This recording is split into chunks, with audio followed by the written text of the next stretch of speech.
নমস্কার বন্ধুরা, আজ আমি আপনাদেরকে শেখাবো পারফেক্ট পাটিসাপটা পিঠা বানানো। অনেকেই পাটিসাপটা পিঠা তৈরি করে কিন্তু পিঠাটা কেমন জানি ল্যাদ করে। আসলে সেভাবে পাটিসাপটা পিঠা বানালে খেতে কিন্তু ভালো লাগে না। পাটিসাপটা পিঠাটা একটু অন্যরকম ভাবে বানাই। আর সুজি ময়দা দিয়ে পিঠা তৈরি করলে কিন্তু একদমই ভালো লাগে না খেতে। শুধুমাত্র সুজি ময়দা দিয়ে মালপোয়া পিঠাটাই ভালো লাগে খেতে। আর পিঠা পায়েস মানেই হচ্ছে চালের গুঁড়ো দিয়ে পিঠা ভালো লাগে খেতে। তো বন্ধুরা, রেসিপিটা আপনারা সম্পূর্ণ দেখবেন, আপনাদের ভীষণ ভালো লাগবে। আর সকলেই খুব সহজেই পারফেক্ট পাটিসাপটা পিঠা তৈরি করতে পারবে যদি আপনারা এই রেসিপিটা সম্পূর্ণ দেখেন। তো বন্ধুরা, রেসিপিটা সম্পূর্ণ দেখার অনুরোধ রইল। আর আমি হচ্ছে ক্ষীরের পাটিসাপটা পিঠাটা তৈরি করছি। আমার কাছে ক্ষীরের পাটিসাপটা পিঠাটাই ভালো লাগে খেতে, নারকেলেরটা বিশেষ একটা ভালো লাগে না। আপনাদের কোনটা ভালো লাগে অবশ্যই কমেন্ট করে জানাবেন। তো যাই হোক, আর বেশি দেরি না করে চলুন পিঠার রেসিপিটা দেখে নিই। তো বন্ধুরা দেখুন, আমি পাটিসাপটা পিঠা তৈরি করার জন্য এখানে 1 বাটি গোবিন্দভোগ আতপ চালের গুঁড়ি নিয়েছি।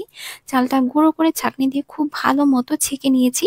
আর পাটিসাপটা পিঠা তৈরি করার জন্য আতপ চালের গুঁড়ি আপনারা নেবেন, সেদ্ধ চালের গুঁড়ি কিন্তু নেবেন না, তাহলে কিন্তু পাটিসাপটা পিঠা হবে না। তো বন্ধুরা, পাটিসাপটা পিঠা তৈরি করার জন্য আগে প্রথমে গোলাটা তৈরি করব, মানে ব্যাটারটা তৈরি করে নেব। হাতে 2-3 মুঠের মতো গুঁড়ি রেখে সবটা গুঁড়ি আমি নিয়ে নিয়েছি। এখন দেখুন, নিয়ে নিচ্ছি অল্প একটুখানি ময়দা। ময়দাটা একদমই অল্প নেবেন। নিয়ে নিলাম অল্প একটু লবণ, আর নিয়ে নিচ্ছি খেজুর গুড় অল্প একটু।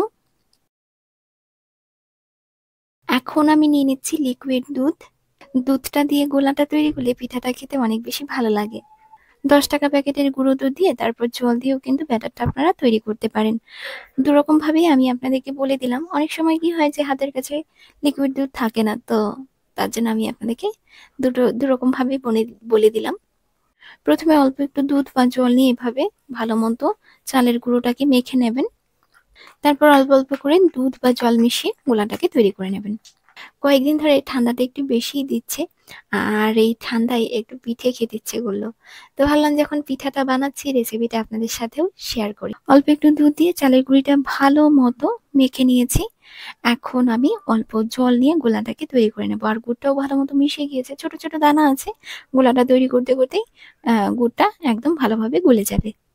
দুধটা অনেকটাই ঘন ছিল, তো তার জন্য আমি এখন জলই নিচ্ছি। অল্প জল আর অল্প দুধ দিয়ে আমি গোলাটাকে তৈরি করছি।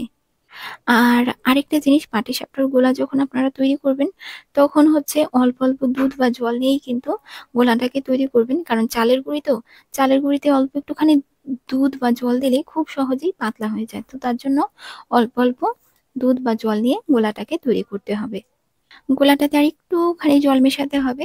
তো আমি আরো অল্প একটুখানি জল নিয়ে নিচ্ছি, বেশি না, অল্পই জল নিলাম।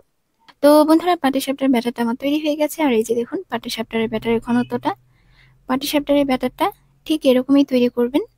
তো বন্ধুরা, ব্যাটারটা ঢাকা দিয়ে রেখে দিলাম। এখন হচ্ছে আমি পুরটা তৈরি করে নেব।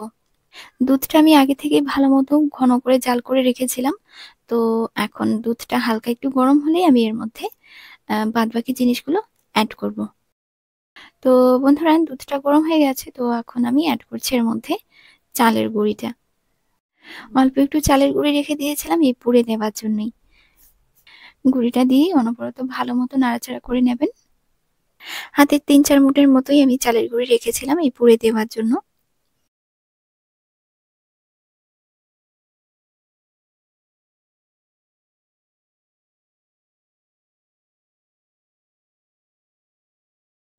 তো বন্ধুরা, আমি চালের গুঁড়িটা দুধের সাথে ভালো মতো মিশিয়ে নিয়েছি। তো এখন আমি ক্ষীরটা দিয়ে দিচ্ছি।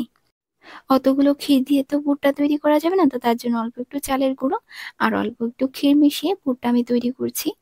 দেওয়া যাবে, টাকা লাগবে আর কি। অল্প একটু চালের গুঁড়ি অল্প একটু ক্ষীর মিশিয়ে পুরটা তৈরি করলে কিন্তু খেতে অনেক ভালো লাগে।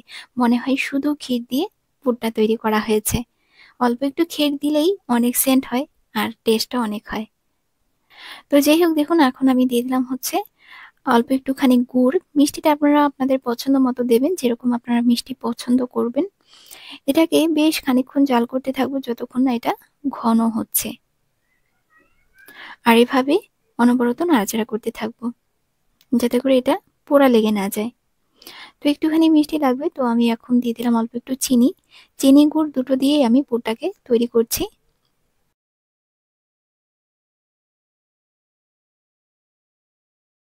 আরো অল্প একটু চালের গুঁড়ো ছিল, তো পুরোটাই আমি চালের গুঁড়ো এর মধ্যে দিয়ে দিলাম।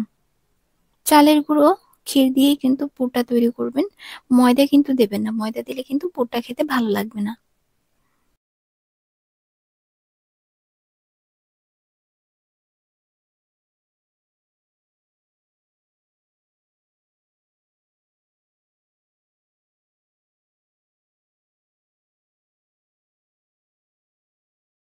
দেখুন বন্ধুরা, পুরটা কিন্তু মোটামুটি তৈরি হয়ে এসেছে। দেখুন কত সুন্দর লাগছে দেখতে পুরটা। খুব ভালো মতো নাড়াচাড়া করে পুরটাকে তৈরি করে নেবেন, যাতে করে পুরটা পোড়া লেগে না যায়।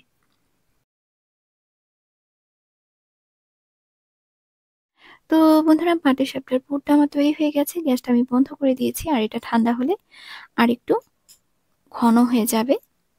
তো বন্ধুরা, এখন হচ্ছে আমরা পাটিসাপটা পিঠাগুলো তৈরি করব। কড়াইটা বসিয়ে দিয়েছি, আর কড়াইতে অল্প একটু তেলও দিয়ে দিয়েছি। কড়াই আর তেল খুব ভালো মতো করে গরম করে নিয়েছি। আমি প্রথমে দুটো বেগুন ভেজে নিচ্ছি। আমি যেহেতু দস্তার কড়াইয়ে পিঠাগুলো তৈরি করব, তো তার জন্য আমি বেগুনগুলো ভেজে তুলে নিচ্ছি। তাতে করে কি হবে, কড়াইটা খুব ভালো মতো গরম হবে, আর কড়াইটাও খুব ভালো তেল তেল হবে, তো পিঠাগুলো খুব সুন্দর উঠবে। বেগুন ভাজা হয়ে গেছে, বেগুন ভাজা তুলে নিয়েছি, আর বাকি তেলটাও তুলে নিয়েছি। আর এখন আমি এই যে বেগুনের বোটাটা দিয়ে কড়াইয়ের তেলটা খুব ভালো মতো লাগিয়ে নিচ্ছি। আপনারা যদি দস্তার কড়াইতে পিঠা তৈরি করেন, তাহলে কিন্তু আপনারা এই কাজটা করে নেবেন, মানে বেগুন ভেজে নেবেন, তাহলে কিন্তু পিঠা খুব সুন্দর উঠবে। তো যাই হোক, দেখুন আমি কড়াইতে অল্প একটু ব্যাটার নিয়ে ব্যাটারটা দেখুন এই যেভাবে করে ছড়িয়ে দিচ্ছি। কড়াইতে অল্প একটু ব্যাটার দেওয়ার সাথে সাথেই কড়াইটা ধরে ব্যাটারটা এরকম আকারে ছড়িয়ে দেবেন। পাটিসাপটা পিঠা কিন্তু এরকম ভাবেই তৈরি করে। তো যাই হোক, তারপর গোলাটা ছড়ানোর পরে একটু সময় দেবেন। চাপটিটা যখন এরকম হয়ে আসবে, তখন তাতে পুর দিয়ে এই যে এরকম ভাবে রোল করে নেবেন। দেখুন আমি কিরকম ভাবে তৈরি করছি, ঠিক সেরকম ভাবেই পিঠাগুলো তৈরি করবেন। খুব সহজেই আমি আপনাদেরকে পাটিসাপটা পিঠাটা তৈরি করে দেখাচ্ছি, যে কেউই কিন্তু খুব সহজেই বানাতে পারবে। দেখুন কত সুন্দর চাপটিটা উঠে যাচ্ছে, একটুকু কিন্তু কড়াইতে লাগছে না। দস্তার কড়াইতে পাটিজোড়া পিঠা তৈরি করলে কড়াইতে আগে বেগুন ভেজে নেবেন, তাহলেই কিন্তু পিঠা ভেঙেও যাবে না, আর কড়াইতে আঁকড়েও ধরবে না। দেখুন কত সুন্দর পাটিজোড়া পিঠা তৈরি হয়েছে। এটাই কিন্তু একদম পারফেক্ট পাটিজোড়া পিঠা। এভাবেই আমি বাকি পিঠাগুলো তৈরি করে নেব। দেখুন খুব সুন্দর হয়েছে পাটিজোড়া পিঠাটা। একটা একটা করে পিঠা তৈরি করবেন, আর এই যে এই বেগুনের বোটাটাতে কড়াইতে খুব ভালো মতো তেলটা লাগিয়ে নেবেন। তারপর একটু গরম করবেন, তারপরে ব্যাটারটা দিয়ে কড়াইটা ধরে এই যেভাবে ব্যাটারটা ছড়িয়ে দেবেন।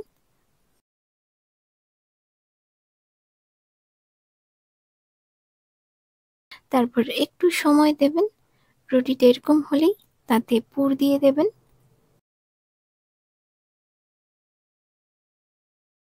পুরটা দেওয়া হয়ে গেলেই তারপরে যেভাবে খুন্তি দিয়ে রুটিটা রোল করে দেবেন। দেখুন এটাও কত সুন্দর হয়েছে। এভাবেই আমি সবগুলো পাটিসাপটা পিঠা তৈরি করব। আশা করছি আপনারা সকলেই খুব ভালো মতো বুঝতে পেরেছেন যে পাটিসাপটা আসলে কিরকম ভাবে বানাতে হবে। অবশ্যই বাড়িতে এভাবে পাটিসাপটা পিঠা তৈরি করে খাবেন, আপনাদের খুবই ভালো লাগবে। দেখতে যেমন সুন্দর লাগে, খেতেও অনেক ভালো লাগে।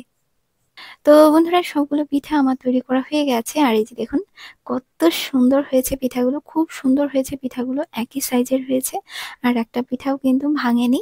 দেখুন কত সুন্দর লাগছে দেখতে, দেখতে খুবই সুন্দর আকর্ষিত লাগছে, আর খেতেও অনেক সুস্বাদু হয়েছে। অবশ্যই বাড়িতে এই পাটিসাপটা পিঠাটা আপনারা তৈরি করবেন, তৈরি করে আমাকে কমেন্ট করে জানাবেন যে পাটিসাপটা পিঠাটা কেমন হয়েছে। দেখুন কত সুন্দর হয়েছে পিঠাগুলো, খুবই সুন্দর হয়েছে, আর গন্ধটাও অনেক সুন্দর বেরিয়েছে।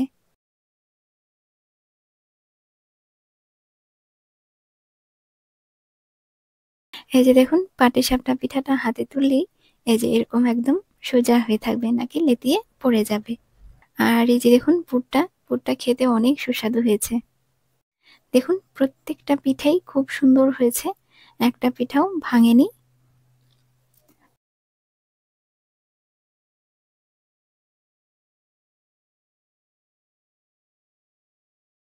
আমি আপনাদেরকে একটা পিঠা ভেঙে দেখাচ্ছি। এই পিঠাটা যত ঠান্ডা হবে, ততই কিন্তু এই পিঠাটার স্বাদ বাড়বে। আর পাটিসাপটা পিঠা ঠান্ডা হলে খেতে আরো বেশি ভালো লাগে।